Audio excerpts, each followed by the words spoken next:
নমস্কাৰ, স্বাগতম জনাইছোঁ নতুন এটা মিনি ব্লগলৈ। ৰাতিপুৱা উঠিয়ে পিছে ৰ'দ দেখিছোঁ, হ'লেও দেখিবলৈ সৌন্দৰ্যটো ধুনীয়াই লাগিছে। বতাহ মাজে মাজে মাৰি আছে বাৰু। ময়ো পিছে দিনটোলৈ ওলালোঁ। এইফালে স্কুললৈ যাবলৈ বাছ ৰখি আছিলোঁ, মাজতে বাছ এখন বেয়া হ'ল, এইফালে জামত ফচিব লগা হ'ল। অকণমান দেৰি হ'ল যদিও আহি পালোঁ বাৰু। ফাৰ্ষ্ট ক্লাছটো নাছিলে আৰু এয়া আমাৰ কমন ৰুমত মাজে মাজে মুস্তিবিলাক চলি থাকে। ছুটিও হ'ল স্কুল, যিহেতু এইকেইদিন অকণমান সোনকালে ছুটি হৈ আছে, টাইমিংটো চেঞ্জ হৈছে যিহেতু। প্ৰায় 1মান বজাত মই ঘৰ পাওঁহি বাৰু। এয়া ফ্ৰেছ হৈ লৈ এতিয়া কিবা এটা খাব লাগিব, কাৰণ ৰাতিপুৱা মই ভালকৈ একোৱেই খাই যোৱা নাছিলোঁ।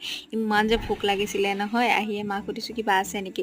ইফালে মই আহোঁতে মাংস লৈ আহিছোঁ আৰু সেইখিনি আগতে ৰেডি কৰি থৈছোঁ। আৰু মই যেতিয়া ব্ৰইলাৰ মাংস বনাওঁ তেতিয়া মই কি কৰোঁ, অকণমান নেমু চেপি অলপ সময়ৰ কাৰণে ৰাখি থৈ দিওঁ। আৰু এই বনাই মেলি খাই বৈ আজৰি হৈ অকণমান ৰেষ্ট লৈছোঁ। ৰেষ্ট লৈ উঠিয়ে মই জিমলৈ গুচি গৈছোঁ। দিনটো মোৰ যিমানেই ব্যস্ততাপূৰ্ণ নহওক কিয়, এই গধূলি সময়খিনি, ইভিনিং টাইমৰ সময়খিনি জিমটো মিছ নকৰাকৈ নাথাকোঁ। কেতিয়াবা বিশেষ অসুবিধা হ'লে বাৰু মিছ হয়।